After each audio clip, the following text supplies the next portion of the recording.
Magandang hapon po sa inyo, Ma'am Junina. Magandang hapon po, sir. Ito, Ma'am, yung Toyota Vios. Ma'am, saan niyo po ba ito, Ma'am, nakita, Ma'am? Sa marketplace po, sa Facebook account po. So, yung nag-advertise nito ay itong police. Corporal Geraldine Sulangi po. Nung nag-post po ba siya, Ma'am, sa may Facebook Marketplace, Ma'am, nakalagay po, Ma'am, na lahat ng documents are legit? Yes po, authentic? meron po kaming conversation. Inask ko po siya ng about details po ng sasakyan. Okay. And then sinabi niya po sa akin na wala pong problema.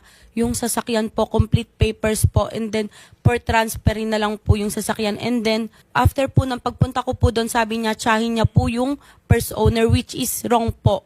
Hindi Okay. naman po pala niya tsahin. So, based po, Ma'am, sa inyong research, Ma'am, sino po yung first owner daw?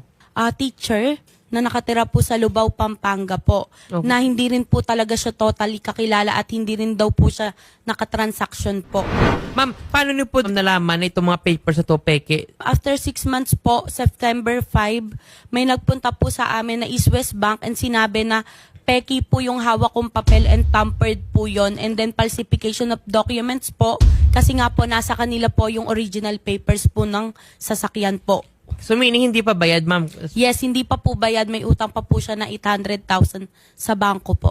Okay. So, kailan nangyari yung transaction ninyo, Ma'am? March 6 po ng 11 p.m. sa may Limay, Bataan po. Magkano po yung bili mo dito, Ma'am? 532,000 po.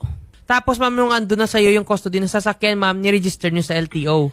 Hindi pa po kasi tiwala nga po ako kasi police po siya. Okay. And then ang sabi niya po sa akin wala pong magiging problema. So ako nakampante naman po ako as police po yung nagbenta sa akin. So hindi po ako mag-iisip ng masama. Okay. And then after po nun, sabi niya naman po kasi sa akin, pinacheck niya po sa LTO. Okay. So, bakit ang pinagtatakahan ko po, pinacheck mo po pala sa LTO, bakit fake yung papel nang hindi mo nalalaman? Yun po kasi yung nasa utak ko eh. No alarm daw po. Pero hindi niya nalaman na encumbered pa po pala yung sasakyan.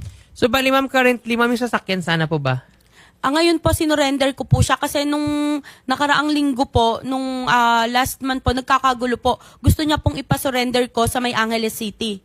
Which is, nag-complain din po si teacher sa Camp Olivas po, sa Pampanga po. So, isinurrender ko po dun sa HPG po doon. Tapos ngayon po, nagre-request po siya ng una, 350 na lang daw po yung ibabalik sa akin kasi nagamit ko naman daw po ng 6 months po yung sasakyan. So, ano po yung parang nirent ko lang po. And then second naman po, naging 400.